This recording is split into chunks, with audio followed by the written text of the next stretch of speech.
नमस्कार, मैं शिवाजी सरकार।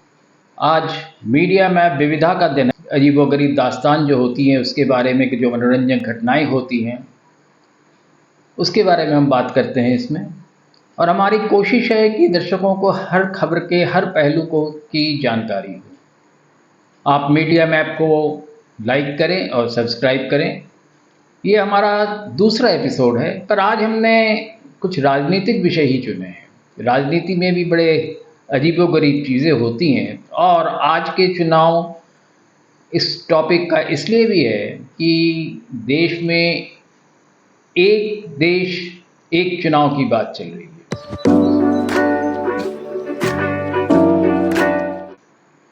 तो मुल्क में हम वहाँ पहुँचते हैं 1967 में, जब एक देश अनेक चुनाव की शुरुआत हुई। और इसकी शुरुआत किसने की, वहाँ से भी हम शुरू करते हैं। तो एक देश अनेक चुनाव की शुरुआत जो है, और उनको दे सकते हैं, वो बहुत बड़े नेता थे, किसानों के नेता थे, पश्चिमी उत्तर प्रदेश के नेता थे, और उनका एक काफ़ी लोगों में समर्थन रहा, दबदबा रहा, लोगों से उनकी मोहब्बत रही। तो ये थे चौधरी चरण सिंह। पर बात हो रही कि अभी तो उत्तर प्रदेश में चुनाव है नहीं, चुनाव हरियाणा में हो रहा है, और हमें जो है बिहार और उत्तर प्रदेश की याद आ रही है। जी हाँ, हरियाणा में दल बदल की एक शानदार परंपरा रही है। कई पार्टियां जो हैं उन्होंने रातों रात अपना नाम ही बदल दिया, या दूसरे पार्टी में रातों रात समा गए, ऐसा भी हुआ। पर यह दल बदल की परंपरा शायद बहुत लोगों को कम पता होगा कि इसकी शुरुआत हरियाणा से नहीं हुई। जी नहीं, इसकी शुरुआत बिहार से भी नहीं हुई, इसकी शुरुआत है उत्तर प्रदेश से। पर यह बात बहुत कम लोगों को पता होगी, अजीब लग रहा होगा आपको भी, पर बात 100% पक्की है। 1967 तक लोकसभा और विधानसभा के चुनाव साथ साथ होते रहे, और वहीं से अलग होने की शुरुआत भी शुरू हुई। आखिर क्यों, सवाल तो होगा ही, आपको शंकाएं भी होंगी। इतने साल हो गए, उसके बाद तो कई पुरखे, नए पुरखे आ गए, नए लोग आ गए, पुराने कई लोग जा चुके हैं, उनको शायद अब याद भी ना हो। तो मार्च 1967 के चुनाव के बाद दिल्ली में कांग्रेस सरकार बन गई, और उस वक्त आप याद रखें 1967 के फरवरी में सारे प्रदेशों में लगभग और केंद्र में एक साथ चुनाव हुई थी।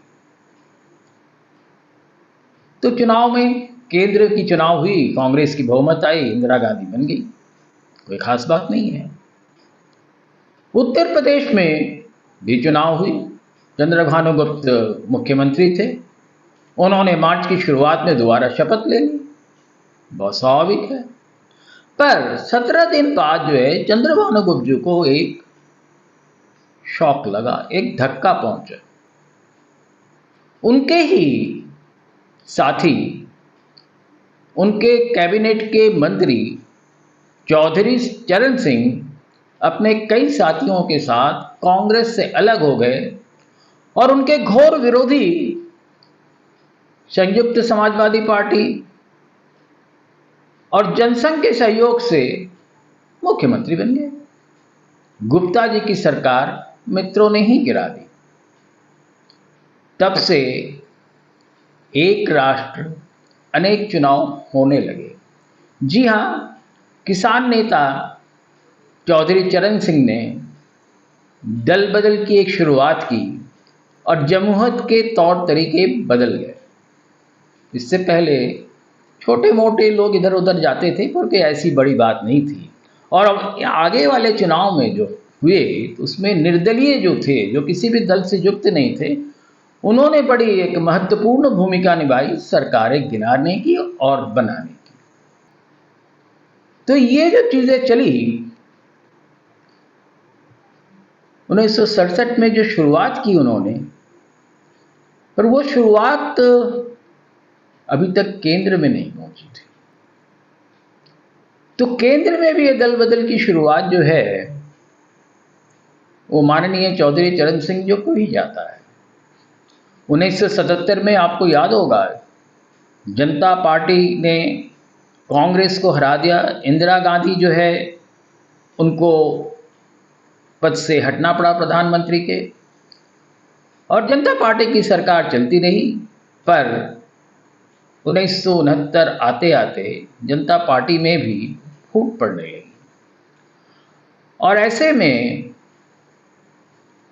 लोगों की परेशानियां बढ़ रही थी कि क्या होगा, कैसे होगा, क्या होगा। अचानक चरण सिंह जो है 28 जुलाई 1979 को, उनके घोर विरोधी थे वही इंदिरा गांधी कांग्रेस, यानी कांग्रेस इंदिरा गांधी के सहयोग से, और यशवंत राय चौहान जो कि कांग्रेस जो ओ था उसमें से उन्होंने कांग्रेस सोशलिस्ट बना लिया था, वो भी कांग्रेस के नेता थे। उन्होंने मिलकर मोरारजी देसाई की सरकार को गिरा दिया। मोरारजी देसाई की सरकार को गिरा दिया और चरण सिंह ने शपथ ले ली और वो प्रधानमंत्री बन गए। उनकी अपनी जो छोटी सी पार्टी थी उसके वो सदर थे, बन गए। अब उनके जो समर्थक थे बागपत के, उनमें तो खुशी की लहर दौड़ गई। वो वहां से बैलगाड़ियों में गुड़ लेकर आए और दिल्ली के कनॉट प्लेस में बांटने लगे। लोगों ने पूछा कि क्या बात है भाई, गुड़ क्यों बांट रहे हो? सब में बड़ी खुशी थी, सबको ले जाके खुद दे रहे थे, गुड़ बांट रहे थे इधर उधर चारों तरफ। तो जब पूछा लोगों ने कि भाई क्या बात हो गई, तो उन्होंने बड़े हंसते हुए खुशी में उछलते हुए जवाब दिया, हमारे चौधरी साहब इंदिरा गांधी बन गए। बड़ी खुशी की बात थी। अभी तक लोकसभा में जो है जो कॉन्फिडेंस मोशन आता है वो आया नहीं था, उसके आने का वक्त हो ही रहा था। सामान्य रूप से राष्ट्रपति 10-15 दिन का समय देते हैं। चौधरी साहब को पूरी उम्मीद थी कि इंदिरा कांग्रेस के साथ और यशवंत राव चौहान के साथ मिलकर उनको बहुमत साबित कर देंगे। वो बाहर से समर्थन का वो उनको आश्वासन दे चुके थे, और चौधरी साहब जो है कम से कम अगले चुनाव तक उनको उम्मीद थी कि वो प्रधानमंत्री बने रहेंगे। पर इंदिरा गांधी जो है वो राजनीति की शतरंज की चाल बहुत अच्छी चलती थी। जिस दिन समर्थन के लिए वोट होना था लोकसभा में, उसी दिन सुबह जो है इंदिरा गांधी ने कह दिया कि हम समर्थन आपको नहीं दे सकते। अब चौधरी साहब बहुत परेशान हुए, बहुत कुछ तक कोशिशें की उन्होंने, पर आखिर में जाके उन्होंने अपना इस्तीफा दे दिया। उन्होंने इस्तीफा दे दिया, पर इस वक्त कोई नई सरकार बनने की स्थिति नहीं थी, कोई तैयार नहीं था, किसी तरह के जोड़ तोड़ बन नहीं रही थी। और केंद्र में संविधान के हिसाब से राष्ट्रपति प्रधानमंत्री के एडवाइस से ही काम करते हैं। तो राष्ट्रपति ने कह दिया जब तक कि कोई नई सरकार न बने आप केयरटेकर प्रधानमंत्री के रूप में काम करते रहें। चौधरी साहब काम करते रहे, और कब तक करते रहे? जब तक कि 1980 का चुनाव जो है वो नहीं हो गया। 1980 में जनवरी में चुनाव हुए, और मकर संक्रांति के दिन इंदिरा गांधी जीतकर आ चुकी थी, जनता पार्टी अस्त व्यस्त हो चुकी थी, चौधरी साहब की पार्टी का भी कोई खास अता पता था नहीं। तो इंदिरा गांधी इस मकर संक्रांति के दिन 14 जनवरी को दोबारा शपथ लेकर प्रधानमंत्री बन गए। इस तरह से चौधरी साहब जो है प्रदेश में भी और केंद्र में भी दल बदल की शुरुआत करने वाले अनोखे नेता रहे, और उन्हीं की वजह से पहली बार ऐसा हुआ कि लोकसभा का चुनाव 2 साल पहले हो गया। 1977 में चुनाव हुआ, अन्यथा वो 1982 को होता। ये थी एक घटना। दूसरी राजनीतिक घटना जो है वो है हरियाणा की। आपने आयाराम गयाराम का नाम सुना होगा। तो हरियाणा के गयाराम जो हैं वो बहुत मशहूर रहे। ये गयाराम गयाराम नहीं थे, उनका नाम था गयालाल। वो हरियाणा के एक एमएलए थे, निर्दलीय एमएलए थे। एक आरक्षित जो सीट है उससे जीते थे। इन्होंने तो राजनीति का चरित्र ही बदल दिया। कपड़ों की तरह ये पार्टियां बदलते रहे। महज 9 घंटे में इन्होंने 2 पार्टियां बदल दी।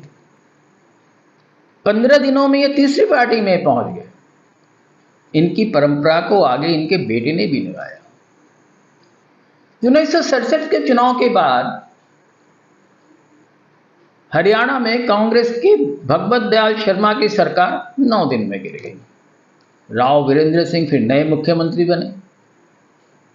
उन्होंने प्रेस कॉन्फ्रेंस में सबसे गयालाल का परिचय कराया, क्योंकि उन्होंने बड़ी अहम भूमिका निभाई थी सरकार बदलने में।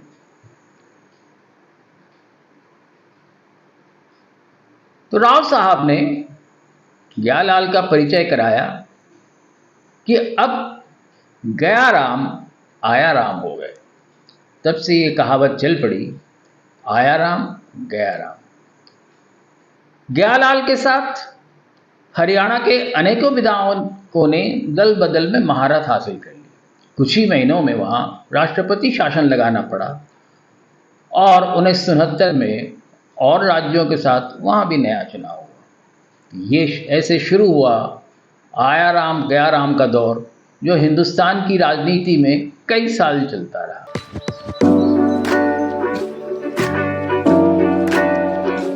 बिहार में एक शोषित दल की सरकार बनी। 1967 वाकई बड़ा अनोखा रहा हिंदुस्तान की राजनीति के लिए।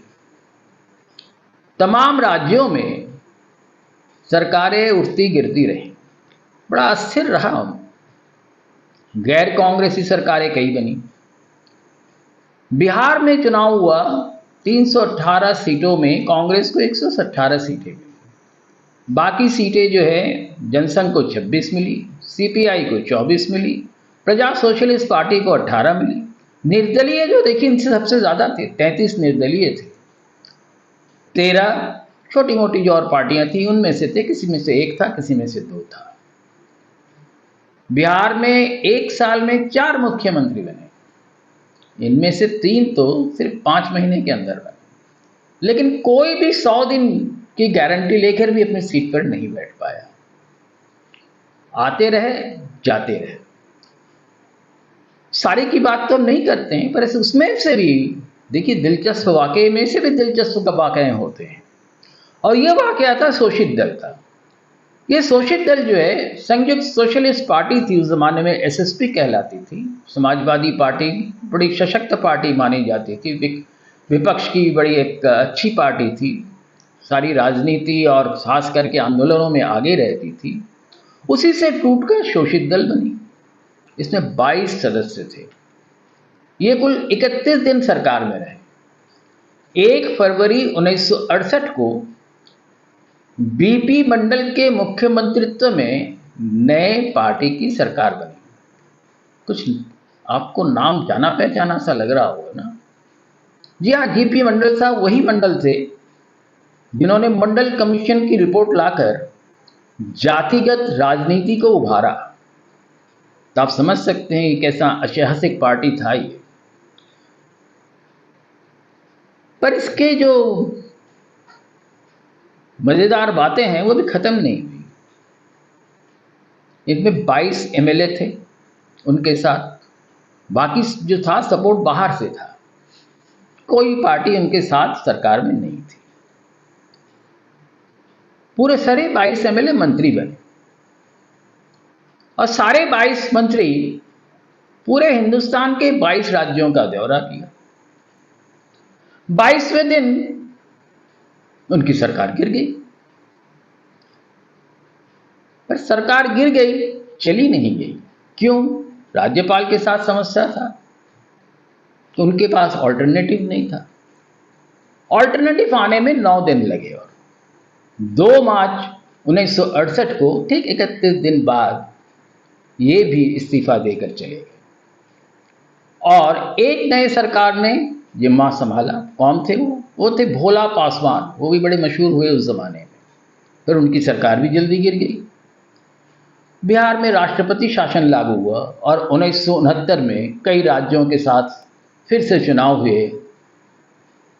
तो ये जो सिलसिला था आज भी ख़त्म नहीं हुआ। उसके बाद दल बदल की कानून भी आई राजीव गांधी के ज़माने में। पर राजनीतिक दलों को कानून को धता बताने के तरीके आते हैं और अब तो चुनाव आयोग की मेहरबानी से अभी हाल ही में हम देख चुके हैं कुछ राज्यों में पूरे दल के दल, कम से कम आधा दल जो है, लोग दल बदल लिया। वो जो है जो सत्ताधारी दल है उनके साथ पहुंच गए, केंद्र के सत्ताधारी दल के साथ। पर चुनाव आयोग की मेहरबानी देखिए, जो उनकी असली दल थी, जो पुरानी दल थी, जो ओरिजिनल दल थी, उनका नाम भी ये चुरा ले गए। तो मुल्क तरक्की कर रहा है, पार्टी या दल बदल कानून को धता बता रही है, जनता देख रही है और जनता फिर अपने रास्ते में अपना काम करेगी।